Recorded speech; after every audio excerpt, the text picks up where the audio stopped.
Hi friends, welcome back. Time travel मेरे लिए हमेशा एक फैसिनेटिंग टॉपिक रहा है और मैं अक्सर सोचता हूँ कि काश मैं टाइम ट्रैवल करके अपने पास्ट में जाता और वहाँ जाकर कुछ इंसिडेंट्स को बदल पाता। एंड आई एम श्योर हम में से सब ने कभी न कभी ये चीज़ सोची होती है कि काश हम टाइम में पीछे जा सकते या फ्यूचर में जा सकते। तो अगले कुछ मिनटों में हम ये जानेंगे कि क्या वाकई टाइम ट्रैवल मुमकिन है, और अगर हम टाइम ट्रैवल करके अपने पास्ट में जाते हैं और कुछ चीज़ें बदल कर आते हैं तो इसका हमारे प्रेजेंट टाइम में क्या इफेक्ट होगा। सोचिए, अगर आप टाइम ट्रैवल करके अपने पास्ट में जाते हैं और वहां जाकर अपने दादाजी को उनकी शादी से पहले ही मार देते हैं। वेट, ज्यादा सीरियस मत होना, बस इमेजिन करो। तो मैं कह रहा था कि सोचिए, अगर आप टाइम ट्रैवल करके अपने पास्ट में जाते हैं और वहां आप जाकर अपने दादाजी को उनकी शादी से पहले ही मार देते हैं तो क्या होगा। इसका मतलब यह हुआ कि आपके पिताजी का जन्म ही नहीं होगा, विच मीन्स अगर आपके पिताजी का जन्म ही नहीं हुआ तो आपके एग्जिस्टेंस का सवाल ही पैदा नहीं होता। तो अगर आप पैदा ही नहीं हुए तो टाइम ट्रैवल और दादाजी को मारने वाली बात सिरे से खारिज हो जाती है। ये जो सिनेरियो मैंने आपके सामने क्रिएट किया, इसको ग्रैंडफादर पैराडॉक्स कहा जाता है और ये टाइम ट्रैवल थ्योरीज के ऊपर एक सवालिया निशान लगा देता है। ग्रैंडफादर पैराडॉक्स पर जब हम ध्यान देते हैं तो मालूम पड़ता है कि पास्ट में टाइम ट्रैवल करके किन किन कॉन्सिक्वेंसेस का सामना करना पड़ सकता है। यानी कोई टाइम ट्रैवल करके वक्त में पीछे चला गया और अपने किसी एक पेरेंट्स के कंसेप्शन से पहले ही अपने ग्रैंडफादर को मार देता है, तो जो ट्रैवलर है उसका एग्जिस्टेंस तो होगा ही नहीं, और अगर उसका एग्जिस्टेंस ही नहीं होगा तो वो टाइम ट्रैवल कैसे करेगा। वैसे आइंस्टाइन की थ्योरी ऑफ रिलेटिविटी ने दुनिया भर के साइंटिस्ट्स को ये सोचने पर मजबूर कर दिया था कि टाइम ट्रैवल पॉसिबल हो सकता है, और तब से लेकर आज तक हम किताबों, कहानियों और मूवीज में टाइम ट्रैवल के किस्से सुनते आए हैं।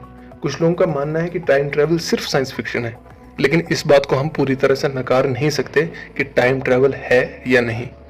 वैसे अगर देखा जाए तो हम सब टाइम ट्रैवल कर रहे हैं, या और आसान तरीके से कहूं तो हम सब टाइम में ट्रैवल कर रहे हैं। फॉर एग्जाम्पल, आपने अपने पिछले जन्मदिन से लेकर इस जन्मदिन तक टाइम में ट्रैवल ही तो किया है। तो हम कह सकते हैं कि हम सब 1 सेकेंड पर सेकेंड या फिर 1 आवर पर आवर की स्पीड से टाइम में ट्रैवल कर रहे हैं। नासा का जो स्पेस टेलीस्कोप है उससे हम वक्त में पीछे देख सकते हैं। Wait, let me explain. Telescope से हम स्टार्स और गैलेक्सीज जो कि हमसे बहुत दूर हैं उनको देखने में मदद मिलती है। ये गैलेक्सीज हमसे इतनी दूर हैं कि उनकी लाइट को हम तक पहुंचने में एक लंबा वक्त लगता है, और इतना तो आप जानते ही हैं कि हम किसी चीज को तब तक नहीं देख सकते जब उस चीज पर से लाइट रिफ्लेक्ट होकर हमारी आंखों तक नहीं पहुंचती। तो सेम प्रिंसिपल स्टार्स और गैलेक्सीज के कंसेप्ट पर भी अप्लाई होता है। मतलब जब गैलेक्सी से लाइट रिफ्लेक्ट हुई और वो टेलीस्कोप के जरिए हमारी आंखों तक पहुंची, तब तक गैलेक्सी का जो एक्चुअल टाइम है वो बीत चुका हुआ है, जिसका मतलब ये हुआ कि हमने उस गैलेक्सी को रियल टाइम में नहीं देखा, बल्कि टाइम से थोड़ा पीछे जाकर देखा।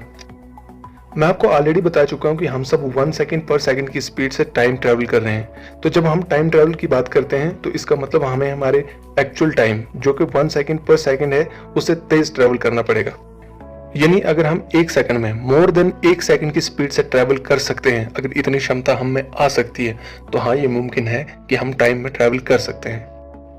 बेशक टाइम ट्रैवल को आपने अभी तक मूवीज में ही देखा होगा, लेकिन यहाँ तक एक्सप्लेन करने के बाद आई एम श्योर कि साइंटिफिकली टाइम ट्रैवल पॉसिबल है। लगभग 100 साल पहले अल्बर्ट आइंस्टाइन ने एक आइडिया दिया था कि टाइम काम कैसे करता है, और इसको आइंस्टाइन ने रिलेटिविटी का नाम दिया था। इस थ्योरी के मुताबिक टाइम और स्पेस दोनों आपस में लिंक्ड हैं। आइंस्टाइन ने यह भी बताया था कि हमारे यूनिवर्स की एक स्पीड लिमिट है, और कोई भी दुनिया में लाइट की स्पीड जो कि 186,000 माइल्स पर सेकंड है उससे तेज ट्रैवल नहीं कर सकता। तो समय यात्रा के लिए इसका क्या अर्थ है। इस थ्योरी के अकॉर्डिंग आप जितनी तेजी से यात्रा करते हैं उतनी ही धीमी गति से आप समय का अनुभव करते हैं, और साइंटिस्ट ने इस बात को साबित भी किया है। मिसाल के तौर पर एक एक्सपेरिमेंट किया गया था जिसमें 2 घड़ियों को एग्जैक्टली सेम टाइम पे सेट किया गया था, जिसमें एक घड़ी को जमीन पर रखा गया और दूसरी घड़ी को एरोप्लेन में रखकर हवाई यात्रा पर भेज दिया।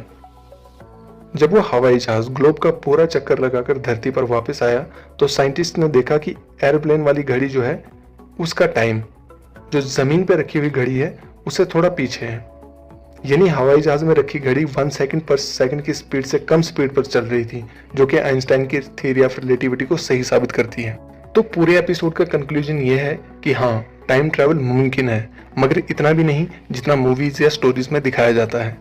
टाइम में 10 साल पास्ट या फ्यूचर में जाना बेशक मुश्किल है, लेकिन हमारी रोजमर्रा की जिंदगी में कभी ऐसे ग्लिचेस जरूर आते हैं जिसको हम टाइम ट्रेवल का नाम दे सकते हैं। फॉर एग्जाम्पल, हमारे साथ बड़ी बार ऐसा होता है कि कोई चीज होने वाली होती है और आपको कुछ ही सेकंड्स पहले उसके विजुअल्स दिखाई दे देते हैं या पता चल जाता है।